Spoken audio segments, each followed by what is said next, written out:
Is your productivity actually accelerating your income? Or are you just a busy bee who's not really making a lot of money? Hi, this is Elaine Starling. I'm the Abundance Ambassador and the host of the Abundance Journey podcast and video show. You're in the right place today because I have an amazing expert for you to meet. Yvonne McCoy is an international women's business strategist. She's a speaker and consultant. When she lost all of her clients because of the pandemic, Yvonne was able to pivot so that she could help herself and her clients with their own productivity and profitability. She helps them get that CEO mojo mindset. And boy, we all need some of that. Yvonne, welcome to the Abundance Journey.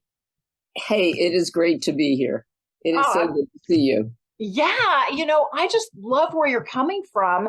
And obviously, a lot of people got hit hard by the pandemic, and a lot of people are still struggling to recover from it. Could you tell us a little bit about why you're so passionate about the work that you're doing?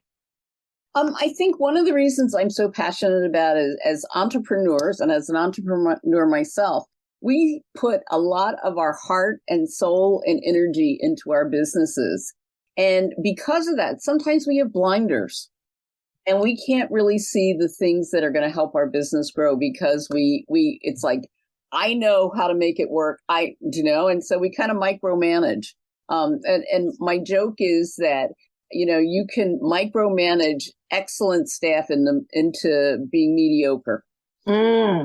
Because they're afraid to do something. And so part of productivity is to learn how to put processes in place and systems so that you don't have to have your fingers in everything, so that you can scale up and get things done. Yeah. I love that. And because it ties in perfectly with my next questions. I have to interrupt you just long enough to set you up for a really great payoff. So given what you do, this is the Abundance Journey. We're talking about abundance. When you work with your clients, what does abundance look like for them when they work with you? Okay, when I work with clients, the first thing I want to know is I want to know what they want their legacy to be. What do you want to be remembered for? Because there's no point in building a business that you don't love or a life that's going to give you a lifestyle that you hate. I mean, you can, if you're not sure about where you're headed and what you're trying to accomplish, you're just building crap faster. Yeah. Okay. Yeah. And then you're stuck with this monster that you've created that you don't even like. Right. Yeah. And the thing about productivity that to me just was an eye opener, was part of what made me pivot was, typically with productivity, we think of time management. Okay. But productivity actually started in the 1700s. Around the end of almost the 1800s, as bushels per acre. How productive is my land? It was an agricultural concept. Then it became an industrial concept. How many widgets per hour? Which is why we're constantly trying to check things off our list or, that kind of thing. We are neither agricultural or industrial. We are informational. We get paid to think. You cannot put on your list of to-dos, I want to come up with 5 fantastic ideas today. That's not how it works. And it's amazing how this whole concept affects all parts of our life. For instance, a really simple one is, in the agricultural age, people cooked with whatever they had. There were no real recipes. They just threw stuff together. Then we got to the industrial and people had a lot less time. And so they had cookbooks with specific measurements. Now we can go online. My husband makes paella, right? And, he said it started with just cooking in the fields for the workers. We went to Spain. We got a recipe. He went on YouTube and spent all this time and came up with his own, which I have no idea. I mean, it's delicious, but he's not satisfied just putting in this and this and this. I mean, and that's true of your employees too. Yeah, yeah. They want to be engaged. They want to think. They don't want to be just do this. So, that you bring up a really good point, that people are generally heads down and they don't realize they have a problem until it's really in their face. Yeah. So instead of waiting until the stuff hits the fan, what is a symptom that people experience. That's a sign they need to look at their productivity. They really need to look at that systems and processes, that's the first breakdown in any business. Okay, so there are two that I think that people should look at. One is if you're not making the kind of money that you want, which is an easy one. A little bit harder one, because it's more personal, is when you take a look and you're constantly, I have to do this, I have to do this, I have to do this, nobody else can do this. That is, as a person, you just have a limited amount of time. You're never going to be able to do everything. And so if you don't trust people or train people, and that's why, one of the things when I teach productivity, I have models, and my model is productivity ahead. And the first step is awareness. What is your situational awareness? I mean, if you're having a baby or you're moving to another state, that might not be the exact time to do a huge launch. Okay. The next is, what do you want to put on hold? Some things can be put on hold and, you're better for it. Then there are the things that you eliminate, then you automate, and then you delegate. Everybody tells you to go in the opposite direction, to delegate first. And what that means is that you are delegating the least important things. That is so important. I love that concept, but don't make the mistake of delegating the least important things. The other thing is delegation. People think of delegation as, I just want to get this off my plate. Delegation is actually training. You are actually investing in a person who can do the things that you can do. And that is brilliant. Yeah. Thank you. Thank you so much for that, because often people are like, well, I don't have time to train somebody. But if you use delegation as a way to train them, you do have time. So I wanted to ask you, we get so caught up in what we're doing. There's always something inside us that we have to be willing to change in ourselves so that we can have that external shift and really improve the productivity. What do you find your clients have to change inside to improve their productivity? I know, it's tough. That's a big one. It is. I think one of the things I would say is there's more than one way to get things done. Yes. And one of the things that clients say to me a lot that makes me laugh is, I want somebody just like me. And I'm like, no, you don't. That's how you're in this problem, is because you're you. You need somebody who's going to complement you, that's going to do the things better that you don't like to do or you can't do. And so being able to do that. And that's why the training part is so important, because you have to explain why you're doing it and what the goals are, because there is more than one way to get to a goal. And one of the other things that's amazing that has to do, a lot of entrepreneurs are really good at what they do, but they don't have the business skills and the business management. And so that becomes really problematic. Mm-hmm. And one of the things that I find in terms of entrepreneurs is there's a difference between a work group and a work team. And a work group is like, this is what we have to do. This is the way I want you to do it. You have this to do. I have this to, and just go ahead and do it. Kind of the industrial model. Mm-hmm. A team, that's where you're the head of the team with the work group. But a team is where everybody is supporting each other. They're coming with ideas. And so you have to be open to listen. And you have to be able to differentiate, because if you go in and say, I want your ideas, and you really don't, right, it's demoralizing. They're not going to give you the ideas when you need them. And they know, and they totally know if you're sincere or not, if you're authentic or not. Absolutely. So I guess that boils down to one of the shifts is that most entrepreneurs are entrepreneurs because they didn't want to have a boss, and now they have to become a boss. They don't play well with others. Really. And that's a big shift.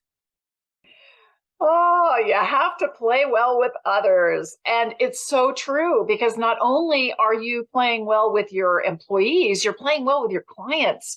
And Yes. You create a collaborative environment where everybody benefits and everybody wins. And then, baby, your business really ignites. Yes. Well, so one of the biggest challenges, Yvonne, that we all suffer from is when we're having a challenge, we would really love to have an answer that solves the problem yesterday. But that's kind of not how it works. Bummer. I haven't found the magic wand. I don't know that you have either. So what's like a little baby step that we should take a look at so that we know we're starting on the right path and we're making progress to shift our productivity? I think one is, as you look at this, I call it, it's in my handout, in my mini course, it's called Dead Reckoning, which is actually a sailing concept that you pick a point on the shore and that's where you head for, because you can't go in a straight line. So first of all is having that dead reckoning, right? And knowing that if you're doing something new, you're going to make mistakes and you're going to have failure, but failure is not fatal, hopefully. But it is feedback. And so you have to have an environment where you can get feedback from a lot of people and say, okay, what is the purpose of this? I mean, so many times people go, I want to do this. And I'll say to them, but why do you want to do this? Well, because somebody said I should do it. Well, yeah, but what's it going to do for you? Right?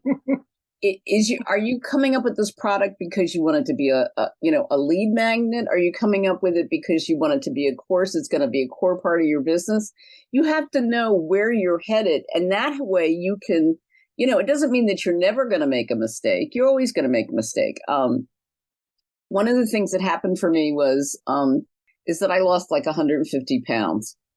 And thank you. Congratulations. I'm not finished. I still can do more. But my mantra was, it doesn't matter how many times you fall down. It only matters how many times you get up and how fast. Because originally, it was kind of like, all right, I fell off the wagon. I'll start next month. Well, it'll take you a lot longer to get where you're going. But if you can get back, say, I'm starting the next meal, or I'm starting right now, or I'm going to start first thing tomorrow morning.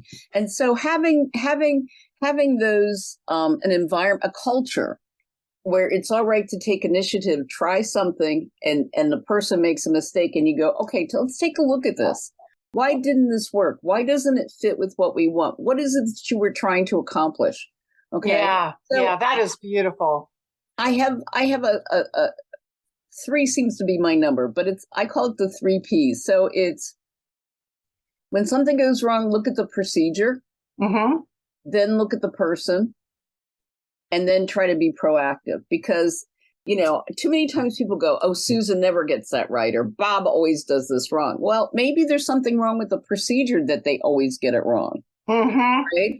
And then the issue comes up that we don't want to deal with is, did I train them? Do they have the resources that they need? Or are they just, subordinate and I have to fire them, which is someplace we don't want to go. And unfortunately for entrepreneurs that are scaling, a lot of the people that they bring in are the people that are available. Their friends, their families. They don't necessarily have what you really need. And as you get higher, technical people, you really get to see that. And it's like, well, where do I put them? Or do I, Yeah. So lots of challenges that come up for entrepreneurs that we're not expecting. And so the last P is proactive, right? How can I be proactive? Like, if this happens, first of all, can I fix the problem and not just the one incident, right? And then the next is what's going to make me think about this before it gets this big a problem again? What's going to go, it's starting again. So true. So true. Yvonne, you very generously offered a free gift to the audience, to the listeners. Could you tell us a little bit about the gift? I'll make sure that the link is in the show notes for everybody. Right. So it's Productivity Coach Today, and it is a mini course that is Accelerate Your Productivity and Profit with One Small Change. And it deals with the one small change, which really is a mindset change, okay? And it will talk to you about your limiting beliefs. And it's amazing that, your limiting beliefs really affect your clients and how well they perform. Yeah. Right. And then it has to do with change. Change is simple, but it's not easy. There are a lot of pitfalls in between ending something that you've been doing and starting something new. and also coming up with your dead reckoning so that you can start making decisions from that perspective. But the thing that I'm starting, I got to tell you, this is what I'm excited about, is I'm going to be starting Yvonne's Productivity Hour. It'll be weekly. It's free. That people can come, they can meet other people, they can work on their problem and leave with an action plan. And I'm doing it so people can really rev up what they're doing and have some community. So I'm excited. That's great. That's such a great idea. I'll have to get the link to that one too. Yvonne, we do something a little sneaky here at the Abundance Journey because we know that when we give is when we truly receive. It's the ultimate gift. Is your willingness to give is actually the biggest gift you can ever receive. So what can we do to support you? I guess if anything that I said resonates with you or somebody you know, be sure to give them the link to my free course or ask them to get a hold of me, because it's so exciting helping people and seeing them grow. That's great. Thank you so much, Yvonne. Now, I want the listeners to stick around because we're going to activate abundance in just a second.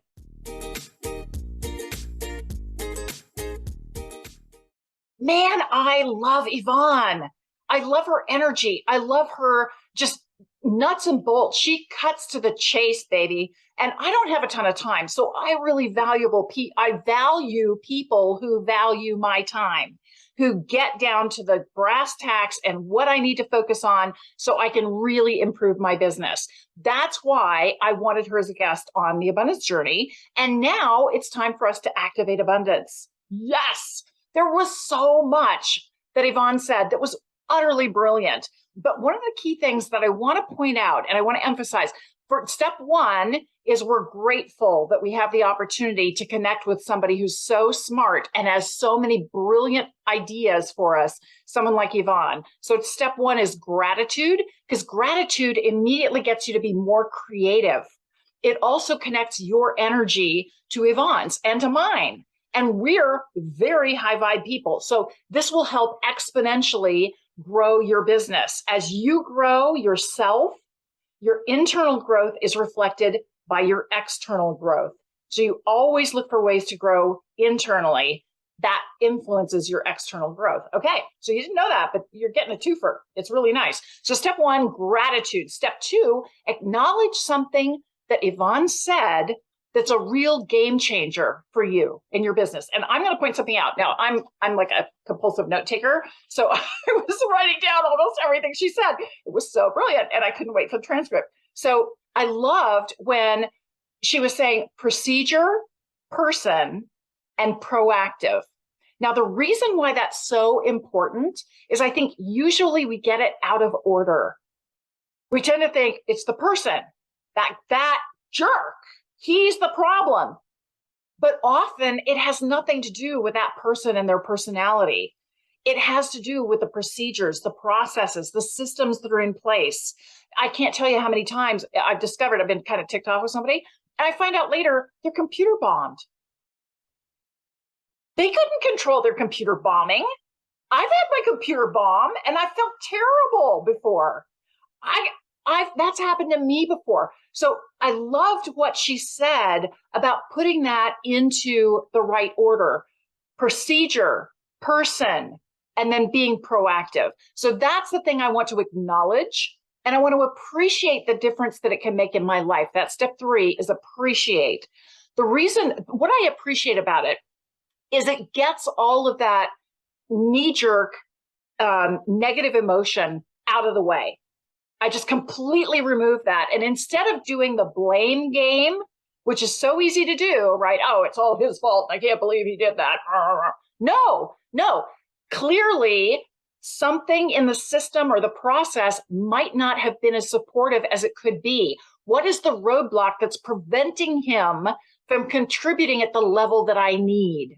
That's a much more valuable question for me and for him, because then it creates a collaborative environment where we can work together to put together a better process, a better system, something that works for everybody. So I love that. I love that about what she had to say. So that was step three. Step four is we're going to activate abundance. And that means we assign a trigger so that when something happens, we remember to do this, or we actually take out the calendar and we write it down on the calendar that I guarantee I'm going to do this at this time. I'm just going to have to tell you that I will promise, I'm promising Yvonne right now, Yvonne in the ether, I am promising you that every time I run into that immediate kind of knee-jerk, that person's not being very supportive right now feeling, I'm going to immediately step back and say, okay, there's a process that's a problem here. What process is the problem? And when I do that, it empowers me to show up with kindness, consideration, compassion, and curiosity. That makes all the difference.